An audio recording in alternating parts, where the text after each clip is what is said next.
And I will entertain a motion to approve the September 30th minutes. So moved. All right, second. So the minutes are approved and we'll move straight into presentations. I think per our request, we have asked for quarterly animal services updates as well as an update on the recent visits, I believe, Clint, your team made to some of the neighborhoods about some of our policies with the cats and animals and all of that. So looking forward to hearing from Ms. Victoria Clary on the update for animal services. Good afternoon. Thank you for this opportunity to provide these updates. Is that better? So good afternoon and thank you. So we will just jump right in. This first slide here is going to go over an overview of what we'll be talking about today, which is the animal shelter's new website, some statistics, a recent grant that we were awarded by Petco Love, upcoming ordinance revisions, and construction projects. And Erica, are we able to go into that link for the website?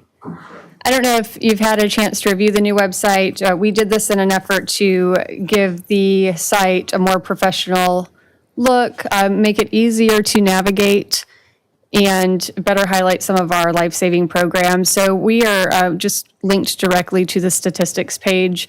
We do now have our annual statistics chart visible on this page at the top. There is a button that will help enlarge that chart for anybody who wants to really drill down into the numbers. This is just the perfect reflection of how good the numbers are getting. So you can see year by year intake is decreasing as well as euthanasia statistics. What do you think is that's great. Like, what do you think is helping bring that down? I think a large part of it is just the modern approach to animal services and really focusing in on being a resource center versus an intake facility. It's not about enforcing. We really practice education over enforcement when appropriate, and our programs have really grown immensely over the past 3 to 4 years. We now have a home-to-home program, which essentially is designed to help pet owners find a new home before they come to the shelter. That is accompanied with an owner surrender appointment versus the historical method, which was just to take them in on a walk-in basis. So we have offered more resources. We've opened up more programs. We've also have our Pet Fix and Return program, which is targeted on primarily the zip code of 29203. We've learned that demographic is the most under-resourced. They don't have access to care, so we actually have a program that will take care of the vetting, microchipping, and spay and neuter at no charge to the pet owner as long as they will comply with all three. So we've really focused on how can we divert shelter intake over the past 3 to 4 years, and I think that's been a contributing factor.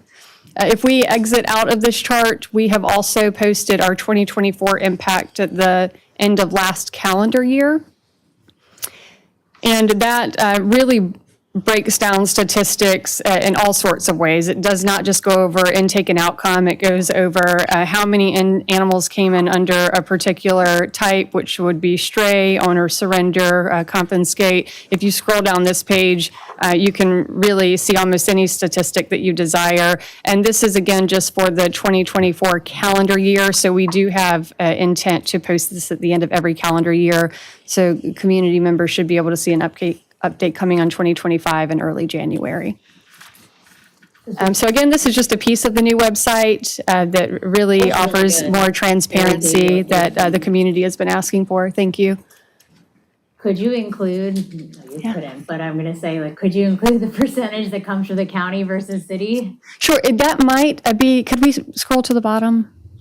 I know we have a breakdown in this chart here. I think that actually just does the type. We could absolutely highlight on this page. I can tell you right off the bat, for fiscal year, not calendar year, 23-24 was 65% intake from the county, and I believe 24-25 was 64% intake from the county, but we can absolutely get those statistics on the page as well. I think that helps paint the picture for the need for an expanded facility, but also for county, the county as a whole, both constituents and people that work for the county to understand that we need their support. Yep, absolutely. Thank you. We may go back to the presentation. Can you scroll up a little bit? Sorry. Oh, sure. Keep on going. Yeah. All right, stop right here. Doggy Day Out volunteer field trips, Slumber Buddy volunteer sleepovers. Yeah, so these are components of our volunteer program. These are options that volunteers have to get a dog out of the shelter. It's going to feed into the animals enrichment. So it is wildly beneficial for a dog to get out of its run on a daily basis. That is something that we aim to do. And Doggy Day Out allows volunteers to essentially check the dog out for the day and take it into animal appropriate areas within their community to promote the animal, get it some exposure. Our volunteers have actually, I can't even put into words how beneficial they have been. They have designed these little business cards for the dogs, so they'll give them out, and an interested adopter can scan the QR code to get it to the dog's profile on the website. And so that's a program. And Slumber Buddies essentially just allows a volunteer to take an animal home for the evening to, again, get it out of the shelter, let it decompress, but also gain some personality notes on that animal that come back to the shelter so that we can relay those notes to any potential adopters. Great, thank you. Thank you.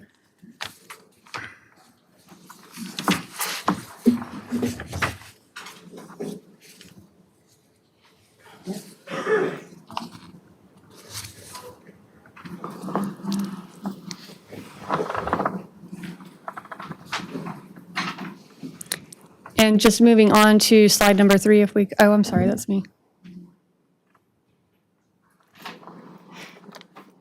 Another item on our agenda is the Petco Love grant that we were awarded from Petco Love. This grant was a total of $50,000 that was to be put towards life saving. So we have utilized this grant for 2 part-time positions that are focused on canine behavior evaluations and enrichment.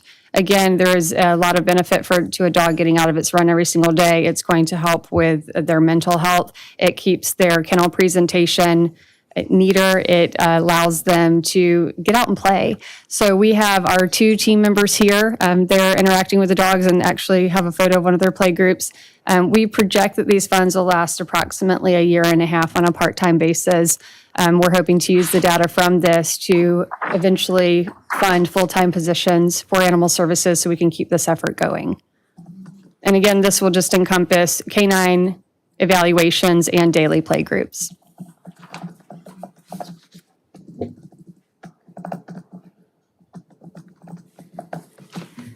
Another change Animal Services is in the midst of is some ordinance revisions. We are currently under the 4th draft, review of the 4th draft in conjunction with our legal department. Some of the changes you can expect to see are a reorganizing of the ordinances for a more concise flow. We had a lot of articles and chapters that were out of order or are no longer applicable to the operation. They were pretty dated.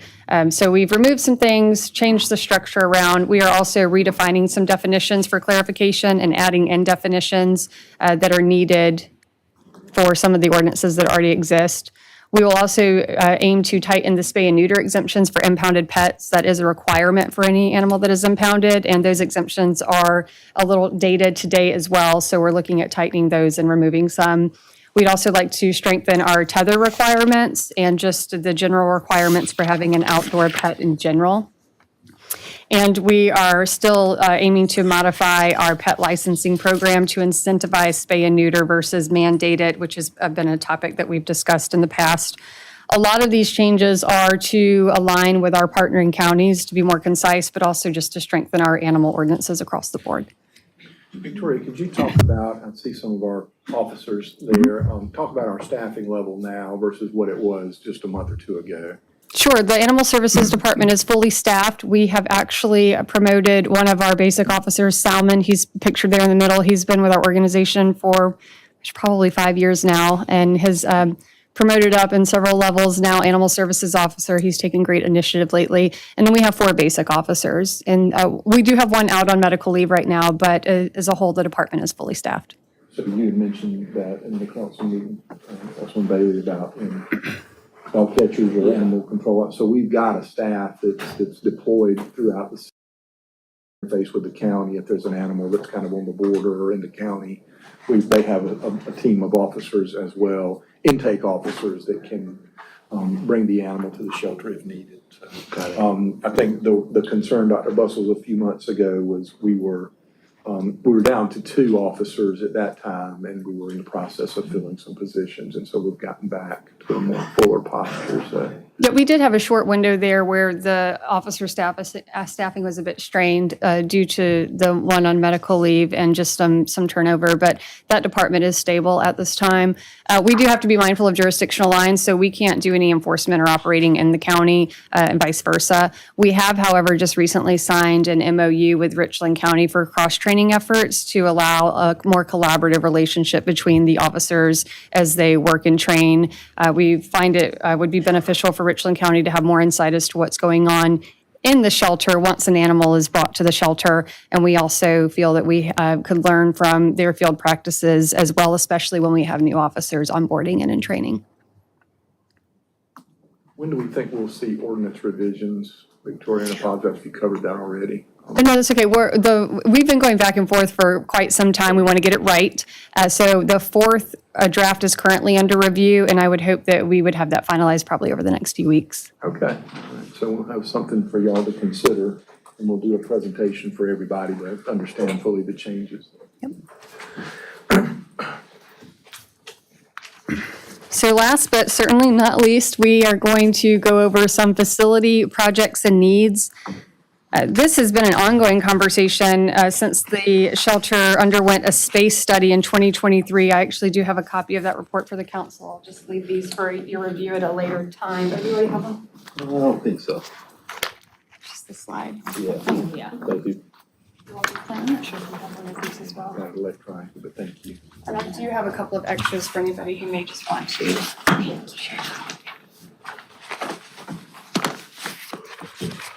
So we did do a space study in 2023 to get an idea of exactly where is the facility in alignment with best practice.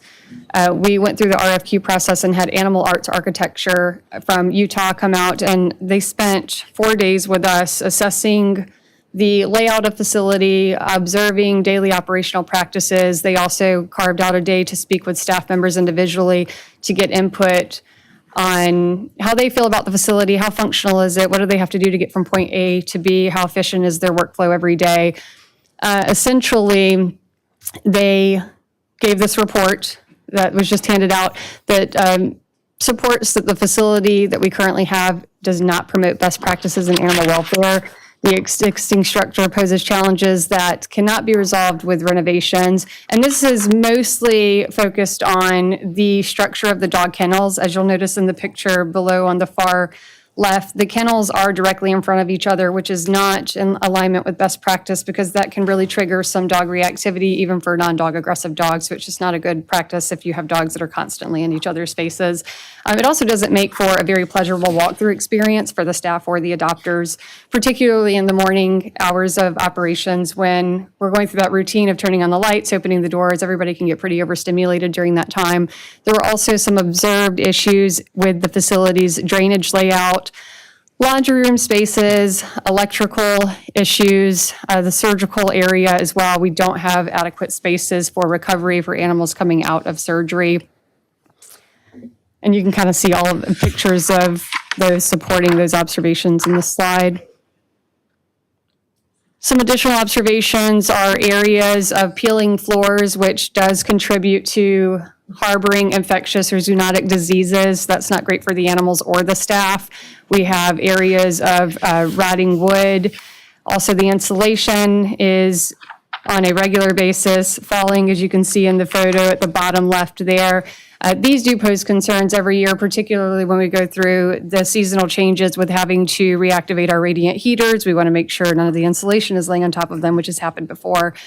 Just structural issues all around the board. The recommendation from Animal Arts was demolition of the current structure with a new build closer to the site entrance. They did feel like our location was very practical in the way of proximity for animal control officers since we're right by 77.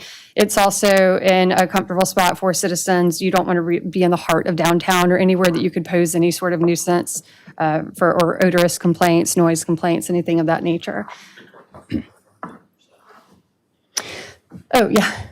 Robert's not going to let me forget. We also, this photo on the right here with the peeling floors, believe it or not, that is actually the newest structure to the facility. It was an add-on in 2009. it is in the worst shape compared to the parts of this facility from the 70s and 2000. And I'm not sure quite why, but the kennels designed in that area were designed to come off as needed. But what it's resulted in is sometimes you get a really clever dog that can figure that out, and they can literally unhinge their kennel gate, which will result on the door falling in cleaning practices. This past Saturday, we actually did have a door become completely detached. It fell towards a staff member. Luckily, she was not injured. The dog escaped. We were able to confine the dog, but these are periodic instances that will happen during cleaning operations that, again, are not safe or practical. So the kennels just in general are not what we ideally need for proper animal housing or safety. The estimated cost of a new facility, if we were to undergo the demolition and build a new structure, was approximately $34 million at the end of the space study. That was in 2023, so we would think with supply increases and inflation, we're probably estimating around $30 million now for a new facility. 24. So accounting supply increases and inflation, we would say probably around $30 million today for a new facility. Here we have, this is in the study as well, but we do have some images of Animal Arts of what they provided for improvements with a new build. So you can see here what they're envisioning for a welcoming lobby. Support spaces, this is actually encompasses many things like your laundry areas, your storage areas, but in general, just your sensitive conversation spaces that we have to have with the public. Many times there can be conflict due to that spay-neuter requirement or a sensitive conversation around somebody requesting euthanasia for their pet. And those conversations, unfortunately, right now all have to take place in public spaces around other citizens who may be doing an adoption or surrendering an animal because we just don't have those private support spaces to offer the public. You can also see here down in the lower left-hand corner of the screen, the dog housing that they would like to structure, which does align with best practice today. It actually keeps the dog behind a plexiglass so that they're viewable, but it will help minimize the noise level for the adopters and staff as well. And then off to the right, the best practice veterinarian services. They would give us a full medical suite that encompasses the appropriate pre-surgical operation spaces as well as recovery spaces, which is not something that we currently have. When you built the first this current structure, how was it funded? General fund? General fund, I believe, it started in the 70s or so, and then we've added on at least 2 different times, if not 3. So the original building is much smaller. It was from the 70s, and they did an add-on in 2000. I'm not sure how that was funded, but in 2009 was when the most recent structure went up. That building was funded by the county. How much was that? I believe it was around 300,000, but I would really need to look to give you an accurate number on that. That was completely funded by the county. That building was. Just kennels, yeah. However, if we were going to undergo any sort of renovations instead of a new build, that building, surprisingly, being the newest, would need the most attention. As the floors are peeling, the kennel doors fall off. The fire system is not adequate there. I don't believe they have any sprinklers or sound alarms in the event that there was a fire. So there's really a lot of attention that facility needs first. Yeah. Are y'all aware of any grant money out there for animals? Not generally for facilities. In fact, most of the types of grants that we apply for are going to be for animal practices. And a lot of the national groups who are giving these types of grants have the mindset that buildings don't save lives, which is very true to a degree. However, sick buildings can contribute to higher euthanasia rates, right? Like your peeling floors are harboring bacteria that we cannot get rid of. So generally, if you're asking for a grant for facility structure, there are going to be a lot more stipulations to that type of thing. Grants that we apply for are going to be usually focused on life-saving efforts. Are there any other facilities in the state that you say are a model to be emulated or outside of the state that you've seen that you think this is something that we could look to? Sure, there are a lot of facilities that are undergoing builds right now. I don't have those off the top of my head. I do know that Greenville has made some recent renovations. I don't think they're a brand new structure, but they are constantly doing work to stay in line with best practice. And Victoria, it'd be great to know who is building new and how they funded it. You know, so maybe do a follow-up with that of, you know, okay, who's doing it well? Sure. What kind of funding stream did they blend together to be able to do that, and to learn from that? Yes, there are a lot, and Zoom conversations or just groups through best friends where I'm hearing of people in the midst of building. I'd be happy to reach out to them and find out what are their means of funding.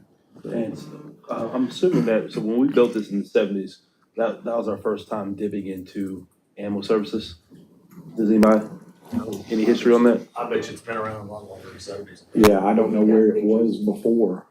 Where was our shelter of Howland, where was it? No clue, because the shelter sits There, surrounded by an old landfill, Yeah, maybe on the landfill, I'm not sure. the former superintendent could actually tell you, I don't recall the location, but there was a shelter before the one on Shop Road. I want to say it was near, Homeless shelter. What year are we thinking? I'll take your word The for it. Rapid Center, the Rapid oh, it Shelter, was down off Cal, there was one just this side. really? Like in the 50s, 60s? Probably. Hmm. I'm not that old. Gloria, you said this is, it's dated 2023, so this is the actual recommendations from 2 years ago, or, Yes, we underwent the space study in '23. okay, so whoever did this, were any updates to it now, or? I would, The recommendations would probably be the same. I think the recommendations would be the same. If anything were to change, I would imagine it would be the cost of the proposed facility, just based on supply increases. So moving on, there are some temporary solutions that we are currently exercising in an effort to enhance the current facility. I would like to point out, these do not help the issues around ventilation, drainage, insulation, the functionality of the layout, or having proper isolation spaces for various reasons. But we have recently undergone a renovation in our adoption dog hall number 2. On the left image, you can see what the hall was previously, and it has been that way since the 70s. I'm not sure when the bathrooms were added in, but that white paneling wall right there actually enclosed a restroom. But everything from the green floor is from the 70s, and that floor is shockingly in the best shape of the facility. But this hall was very narrow, it was very dark, it was not pleasant to walk through as an adopter. It was very unpleasant for staff, especially during cleaning operations because of the tight-knit quarters.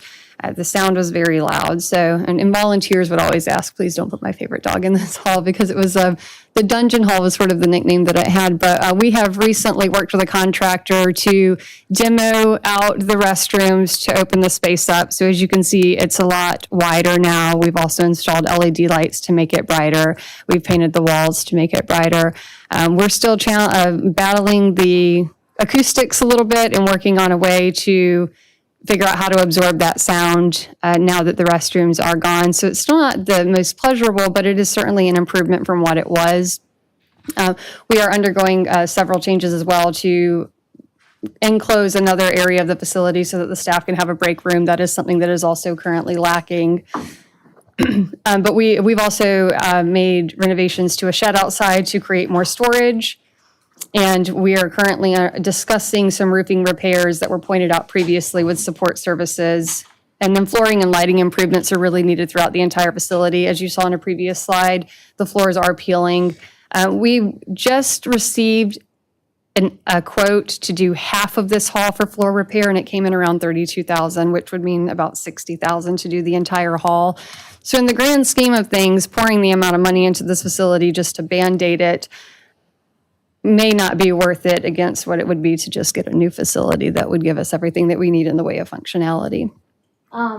Have you presented this study to Richland County? I've only handed this study out to my upper management as of now. I've not shared it with Richland County. We're not gonna be able to fund 30 million by ourselves. That's why I think it makes sense to start getting them plugged in if this is going to be a priority in the upcoming years.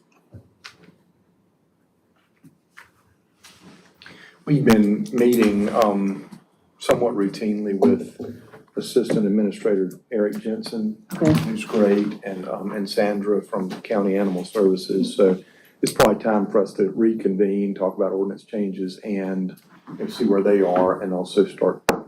They knew we were doing the facility study, and that they know what kind of condition our facility's in, but, to at least start that conversation, give them a little magnitude.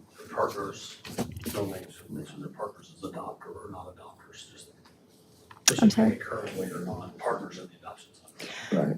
Correct, yes. They are at this time only responsible for the holding period of animals that they bring in.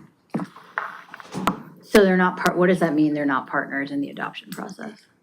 Right now, the agreement is they are only billed for the stray hold period of animals that they bring in. So anything beyond the hold period in the way of life saving is 100% city's responsibility And when do we renegotiate this agreement? in 2 years. 2 more years. We can always renegotiate a little early, can't we? Yeah. Like the federal government does with, right? We can, and we can open those conversations, and that, the fact that they're paying for the 5-day hold and nothing beyond, I mean, that ends up shifting the cost of 65% of the animals. We end up eating that beyond and trying to get those adopted, so.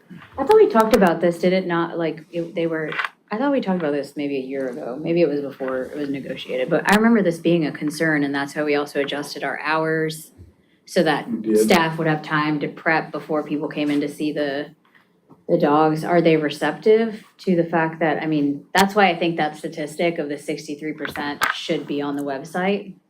Because that feels very unfair and disproportionate. They have not been receptive in the past, but again, we'll be up for a negotiation, coming up, and we'll bring that up and see. And I don't know that Eric Jensen's been involved in those particular discussions as much, so the very last one he was. Okay. So it's that's a burden that we end up taking. I mean, it might be worth presenting the cost as the cost, not just the 5-day hold, kind of going back to even our fire contract, because the cost of the service is the cost of the service. And instead of differentiating the 5-day hold, I think there should just be an average cost of every animal that we take in. What is the average amount of time that they stay with the facility and the average medical? And that's what you pay per animal, which is a model they should be familiar with Alvin S. Glenn and what they charge us there. Thank you. Just a recommendation. Okay. Tyler, you were gonna say something? No, I don't wanna get into jail versus the animal services conversations. I think that, I'm talking about funding model. I know, cause I'm thinking about the jail, there's a new jail we're talking about. So I don't know which ones will cost Yeah. efficient, so. But I think we need a new facility, and it'll be great if the county could partner with us Yes, on sir. that. Absolutely, absolutely. And Lexington County has one, right? A facility? Yes. Yes, sir. They're doing I'm not sure how old their facility is, but they're currently undergoing some renovations. Even Lexington County could probably partner with us some, since some of Lexington counties in the city. I'll show you. Yeah, I'm not sure what the dynamic is exactly. I know that they already have a contract with Palmetto Lifeline that has something to do with the land and the facility of sorts. Okay. We're not, as far as any contracts of sorts, we are not partnered with Lexington County in that regard. How is the permit stuff going? The city permit, or no, license? Pet licensing? Yeah. It's going great. So we are still in that first cycle of having it online. So it's steady right now. We haven't received or noticed any inflated increase of pet licensing at this time, but we're still in the midst of promoting it. Okay. And vets have been receptive to potentially having them sign up at their facilities?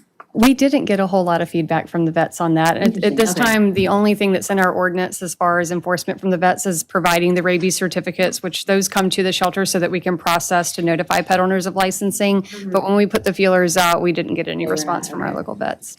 And what about multi-year? People interested in that option? Because I know we changed the rates, right? We haven't yet. That is a part of the ordinance revisions, Okay, is good to to make it a one-time lifetime pet licensing fee at the rate of $35 or $25 if the pet owner would spay, neuter, microchip, and obviously the rabies would be included in that, versus a pet owner who chose not to alter their pet or microchip, it would be a $100 annual fee. Okay. Yeah, look forward to seeing the updated ordinance then. Any other questions, comments? Thank you, Victoria. Thank you. All right, we will move to the Columbia Gateway signage update. Mr. Robert Anderson,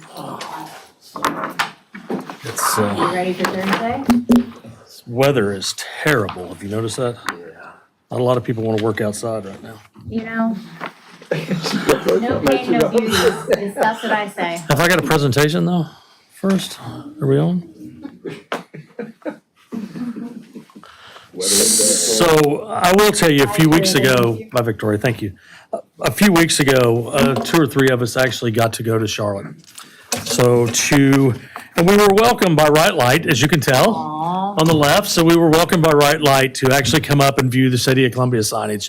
So we drove up, took public information with us. I will tell you the left-hand pictures there, but your right-hand pictures are actually of the larger sign. I'm going to be brief this morning. The picture of the City of Columbia sign is actually there. So How good it looked. it really looked good. I was really a little shocked. I was always. Positive, please.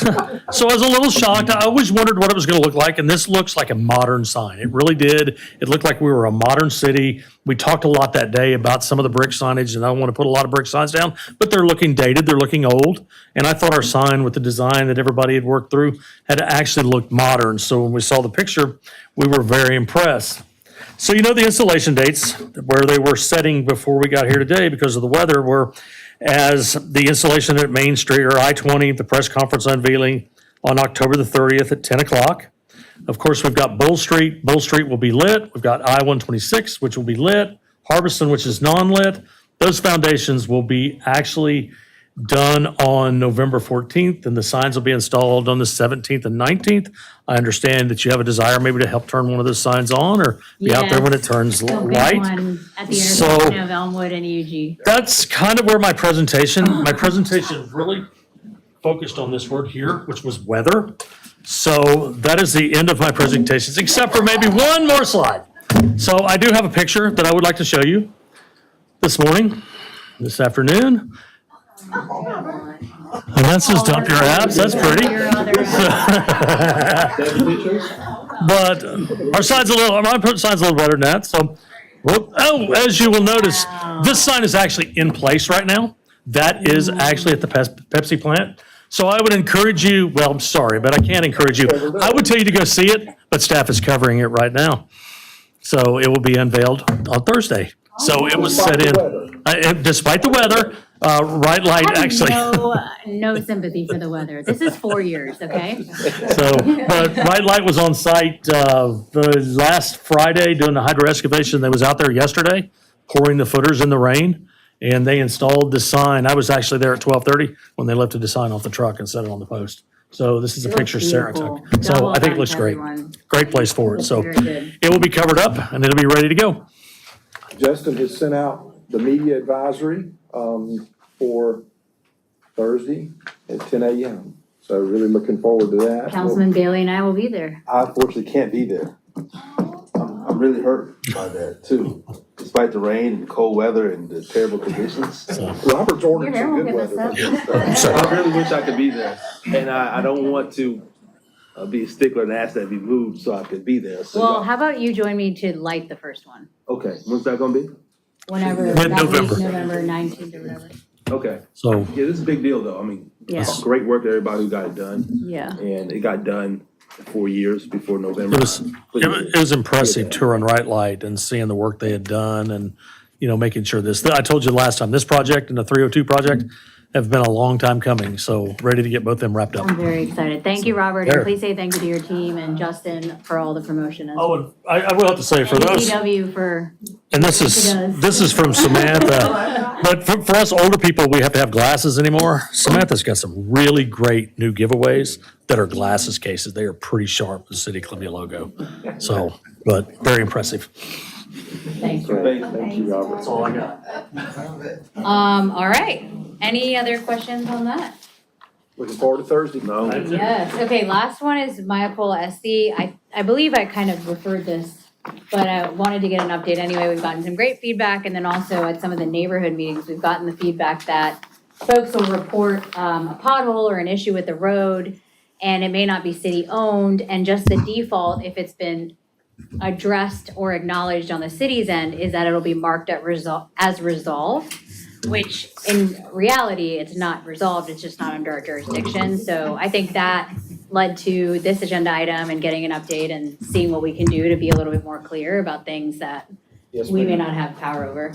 So we've got Tiffany and Carmen to help us, give us an update of where we are. We thought we'd share a few statistics and then talk about those types of issues. And we've got a few more that are similar to that and how we might evolve. As Tiffany and I talked this morning, this is a dynamic tool that keeps changing as we learn more, so. All right. Well, good afternoon, everybody. So this is the perfect time to kind of give an update on MyCola SC since we just made our 1 year last month. So, 1 year since we launched last September. So myself and Carmen are just going to give you a brief little update presentation on where we are now as far as where we came from and kind of where we are right now as far as some data. So as you recall, last year we launched in September, and the objective for this project was to enhance the customer experience by improving communication and service delivery. The intent was to also empower our citizens to report non-emergency issues to us, our city staff, then track those requests from submission to resolution. All right, so as you all know, this was definitely a big lift, and it was a huge project that involved several different departments within our city. Carmen is our project manager on this project and did a lot of the heavy lifting. But as you can see here from our picture, various departments were represented in this project and helped us to bring this into fruition. Everybody from solid waste, street division, customer services, code enforcement, street division, IT, the city hall staff. So just, like I said, a number of us all together to make sure that this project fulfilled what our intent and objective was for it. I actually would say because you used all these folks as testers and users, I thought it made the rollout a lot better because people from all different departments knew how to use it. Absolutely. It was really great. And that's important because they are the ones, our departments are the ones that are responding to these requests. They are the subject matter experts. And so it was important that we had everybody represented in the project from implementation to now. Tiffany, I thank you for showing that photo. I applaud everybody on the team because they really did embrace it. There was a little pushback, Carmen, the dance that we do sometimes, but it was more kicking the tires and figuring out a way to make this work rather than resistance to change. So I was proud of folks for embracing it that way. Me too. And of course, under leadership of ACM Benjamin, kept us going and making sure that we, stayed on task and to make sure we got our deadlines and everything met. So kudos to her. So let's get started with some information, some data. All right. So as you can see on this chart here, from where we started, right now in October, where we are now, we have over 9,000 registered contacts. So a little under 10,000, and that is registered contacts. So those are the people who have went and created an account, downloaded the app, and created an account. The number has grown from where we first started. We had a little over 860 in the very beginning. So as you can see, our numbers are trending upward. And so, like I said, a little under 10,000 right now as far as registered users. App downloads has also grown, of course, in conjunction with that, of course. So in September of last year, we had a little over 4,700 downloads, and October of this year, over 15,000 downloads. Something just wanted to point out, which I'm not really sure why. I guess there's more Apple users than Androids, but primarily our iOS citizens are the ones that have downloaded the app more than the Android users. I don't know, again. Had you all set a goal, or was there something you were aiming for in terms of downloads? I mean, these are. We didn't really set a goal. Of course, the main goal was just to get as much usage as we can, and that's what we're continuing to do because we want people to use it. We want our customers to use it and find it beneficial. So we didn't really set a goal per se. I think about contrasting this with the Island Water app, that we encourage folks to download to track their water usage, get the leak alerts, that sort of thing. I think if you looked at the number of addresses inside the city and the number of registered contacts, we probably have better penetration with the MyCola SC app than we do with the Eye on Water when you look at 165,000 customer accounts. Right. We're at what, 15 Right, 15,000. thousand for Eye on Water. And that's a good point you made, because we've had Eye on Water a lot longer than MyCola SC, and we were already at close to 10,000 versus 15,000 with Eye on How many Water, so. addresses are we talking in the city? Well, it's all of the addresses in the Is it city. 40 all the city to 45,000, visitors, and again, multiple people can download it, but if you think about it per residence, the penetration is really better for Right. this. It's not where we want it to be, but you start looking at maybe getting a quarter of your addresses signed up, it's pretty good. Right. And, just to clarify me, you can install the app, or you can just go to the website. So we do have some people just opting, just go to the website from there and not putting the app on. So we're probably, in terms of, access, or even greater than that, just whether or not they choose to go to the app store. And so just to talk a little bit about what we've already done as far as trying to increase the engagement. Public events, of course, we had a table set up at the most recent mayor town halls and promoted it at the end and then before the town hall meetings and other public events. Social media, we're constantly, monthly, promoting that on our Columbia Water page as well as CDPR on our government page. We did bill inserts where we would put a message on our bills for each cycle, letting customers know, hey, sign up for MyCola SC and the benefits of using it. We incorporated in our welcome letter for new accounts. So when someone comes, someone submits a request for a new service, they receive a welcome letter, and we've included Eye on Water as well as MyCola SC to sign up for both of those.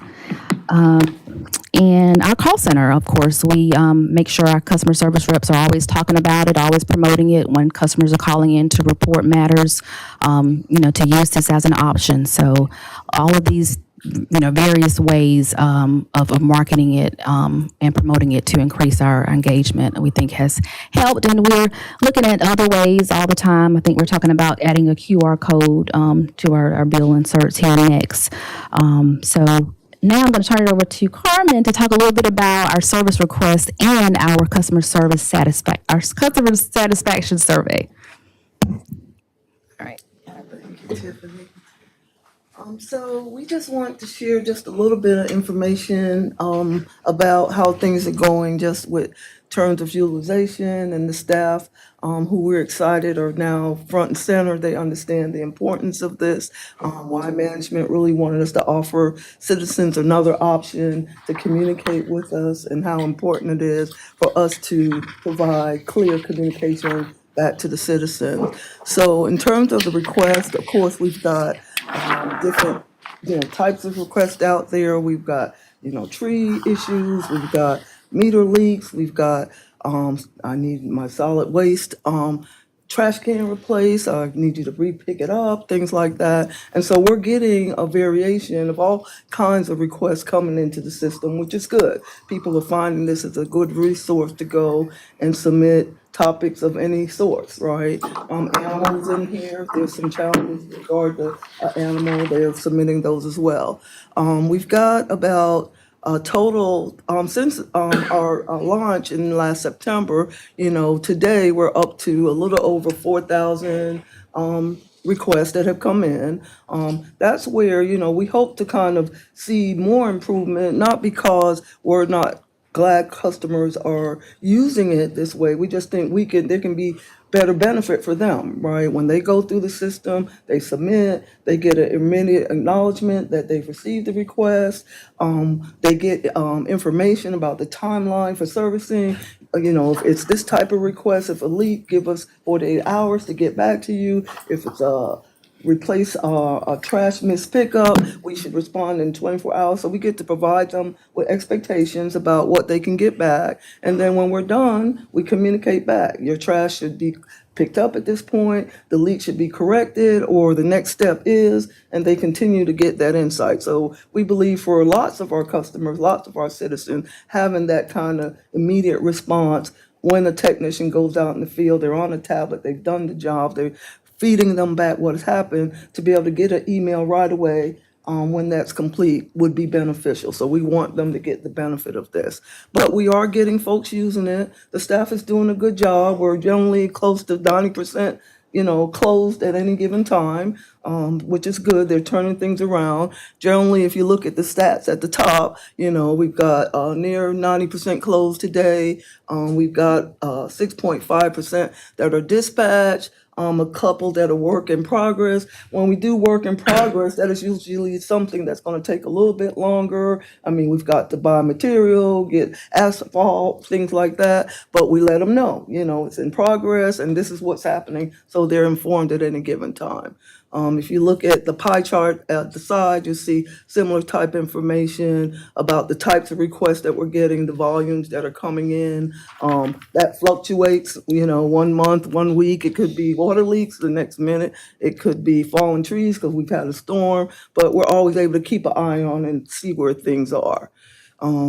So for that road example, Clint and rest of the team, like, would it just be marked as closed if we can't resolve it? Because that's what I'm hearing is happening. Like if it's a SCDOT road, are we just closing it?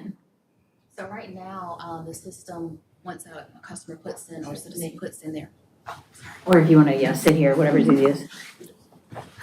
So right now, with our GIS system, so if someone puts in an address that we don't service for a particular type of request, the system will let them know that we don't service the area. So that's pretty comparable to what SCDOT does for their CRM that they use as well. Just basically letting the customer know that we don't service this area. So we're looking at options and going to collaborate with the vendor to see how we can better. I know we provide them a number. Well, that's what we were talking about. Whether, so an option could be, do we want to just provide a number or numbers for, the other utilities, for SCDOT, their site that they can, submit a request to Richland County. But is that really going to help someone, to the extent that we want? Like, do we want to try to be a little bit more specific and say, hey, this area is managed by Richland County. This is Richland County's number. So we're trying to evaluate what our options are to determine what would be most helpful to our citizens. So we definitely appreciate that feedback, and we know that's something that would be greatly beneficial if we can provide that. Ideally, if you could do a direct link to who the service provider is, so, hey, this isn't our street to maintain, it's click here. Okay. I don't know that, we gotta work out that technology. Right. Carmen and Tiffany have been looking at that, so we're trying to figure out how to make it as easy as we possibly can. In the interim, providing that information, hey, this is maintained by SCDOT, call this number, or direct them to this website, even though it may not be a one-click, I think is an interim solution while we investigate the technology of linking it together. We run into this, so many of our water customers are not our sewer customers. They're served by East Richland or Palmetto Utilities and South Carolina Water Utilities now. And so, or Richland County. So there are other providers. And so sometimes we'll get sewer reports as well, and we see that Right. in addition to the road network that's such a mashup throughout the city. When we talked about maybe if we could leverage our own GIS, a link back to it where we can control the data. But we definitely appreciate that feedback, and we're, as you speak and we speak, we're thinking that through and working with the vendor, see what's the best direction. So Robert, if a pothole is reported on a DOT road through the application, what's that? I believe our staff is making sure DOT is aware of that via email. We're notifying DOT for the customer so they know of it, but then I think through the app, what do we do? What's the customer getting back? I'll find it. I think we're putting on those, we notify DOT. Right, yeah, but it may show up if they just check the app, the status, it may show up as closed on our end because we've done the thing that we can do. So, I think that's part of the thread that we need to pull as well. And if there was a notification as they enter it, hey, this isn't ours, we'll will call anyway, but you can also help yourself. All right. Any other questions about that, Dr. Bustle? Okay. All right. Well, we'll keep you updated on, what options we have and kind of let you know where we go with that for sure. And then what falls under not an issue? I'm sorry. What? 0.1% if something's deemed not an issue? If it's basically, works at the designed, or if it's, there are times when they put not an issue, but it could be early on in our settling in phase, we were saying basically not an issue. Some people were interpreting that as not an issue Columbia can handle. And so they would respond back with, kind of what we're talking about. We've contacted DOT for you, we're not able to address this. Here's DOT's number if you want to follow up. We're not using that much now because we're clear that it's not really interpreted that way. So that's still in our numbers, but a much smaller percentage, of our growing paying days. I think early on, Carmen, a perfect example of that, if a customer reported a water leak or low pressure or something, and our staff went out and they determined it was on the property side, they might click not an issue. Now, we're being more descriptive as that's returned back to the customer. They wouldn't see not an issue, so we haven't removed it from the selection list, but maybe we should. Yeah. I think it's a good discussion to know that was there. And I think as a customer, I would interpret it as like, oh, they don't care about my issue. Yeah, we don't. Which, like, you're thinking more like, oh, get this off my list of things to do, yeah. Not our issue, but it's still an issue. Right. It's an issue to you, and we don't want to diminish it, so, we are, still on this tap, but I don't expect that you'll see that number go up. Because and that's another thing I think that Tiffany talked about, how we collaborated at the beginning. We met as a team, and like you said, it talked through our processes, what things mean. We actually had a meeting today. I mean, we're still meeting as a team because we're talking about what are you experiencing, what can we do together, and just making sure that we're all on the same page and learning from each other and learning from our experiences with the citizens. And Tiffany, Yes, ma'am. in the spirit of what you're talking about, I know I'm not on the mic, Ms. Erica, but the effort to increase our citizens' usage and to download the app or go to the website. Is there any touch point with billing, like when they go to pay a bill, or like you said, if it's a new customer, is there a way to automatically get them at that point in time to download? I know you can't pay your bill through MyCoLSC, I don't guess, and there's no link to do that.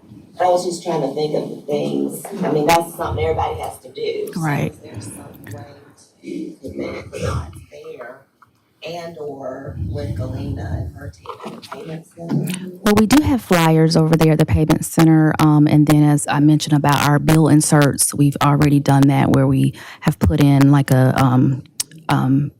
we were talking about a QR code on the bill inserts and then the welcome letter once someone signs up for a new account. But I'm trying to think of it, not, like you can't make someone do it, but where it's not like a voluntary thing where I come back around to it and I never come back around. But if it was something that was a trigger or happening at that touch point when we are getting a new customer or We've talked about almost an auto enroll type Right. thing for paperless billing and things like that. right. But since this requires them to download an application, Right, it's that's- harder to, And set up a user, yeah. I'm the least tech savvy person in the room, so So I always Yeah, they have to brainstorming. provide some personal information, their phone number, their email address, things Yeah. like that we might not be able to, I don't know if we could do that. But we're definitely, Ms. Wilson, as you mentioned, trying all things we can to send reminders, here's the QR code on your bill, and we might have some exciting pictures we can use. Right. So, and to that point, do you think there will ever be an opportunity to be able to pay your bill on the app? I would absolutely love that, Dr. Bustle. They don't agree? And so, well, it's, you have to go through the customer portal in order to pay the bill now and log on. And, but we have had conversations with vendors that have easy pay, one-click pay. And so, we are actually trying to put together a request for proposals to get the various vendors to respond and coming up with what our needs are to make it easier for people to give us their money. We would like to make it easy for people to pay their bills. And I think it would be a perfect application if we could have it through this, on the website, a variety of different ways. Click here to pay your bill, whether it's a parking ticket or a water bill or whatever it might be. So more to come on that, but that's certainly an initiative that we would like to see.